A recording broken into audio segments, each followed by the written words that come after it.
દર્શક મિત્રો, અમારે ત્યાં વસંતભાઈ ગજેરા લક્ષ્મી ડાયમંડ, અમારે ત્યાં 28 તારીખે સવારે ઇન્કમટેક્સની રેડ પડેલી.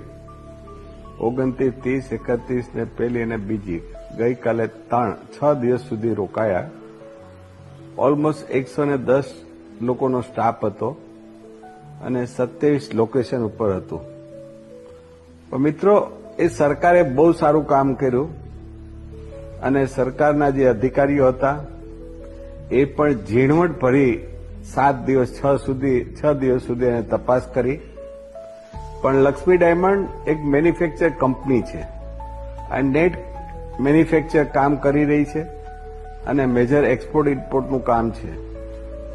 એમાં બંને બોમ્બે અને સુરત બંને જગ્યા પર કોઈ એવા એવિડન્સ કે કોઈ એવો પ્રશ્ન નથી બન્યો, કારણ કે મેન્યુફેક્ચર કંપની હતી એટલે.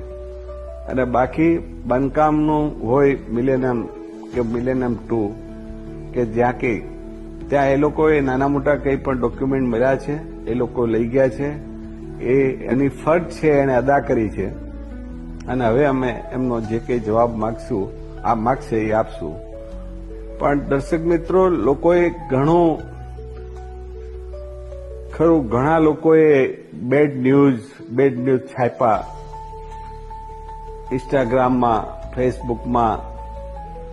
એનું કામ કરી રહ્યા છે. પણ મને અભિનંદન, હું ધન્યવાદ આપું છું ગવર્મેન્ટને, નરેન્દ્ર મોદી કે જે કંઈ સરકાર અત્યારે ચાલી રહી છે કે આ કામ રિયલ. આ કંપની 53 વર્ષથી ચાલે છે. 53 વર્ષમાં પહેલી વાર રેડ આવી છે. એટલે એટલી બધી કંપનીને એમને એટલા ટાઈમ સુધી એમને ઇજ્જત મળી. અત્યાર સુધી આવું કોઈ કાર્ય બન્યું નથી. અને બેસ્ટ એ લોકો પણ જે રીતે મેનેજ કર્યું છે, જે રીતે એ લોકો તપાસ કર્યું છે, એનો પણ મને પ્રાઉડ છે. કોઈ પણ અધિકારી કોઈ પણ બેડ શબ્દ નથી વાપરા. અમારા ફેમિલીમાં લેડીઝો સાથે પણ સારો વ્યવહાર કર્યો છે. એને હું અભિનંદન આપું છું અધિકારીઓને અને હું એને સલામ પણ કરું છું કે અને મને આનંદ પણ છે કે મારે ત્યાં આવી રીતે 6 દિવસ રેડ થતા છૂટપૂટ કંઈ 2-5 કરોડ રૂપિયા અગર તો નાના મોટા થોડા કાગળિયા એ લોકો લઈ ગયા છે અને એનો હવે ભવિષ્યમાં અમે એનો જવાબ આપશું.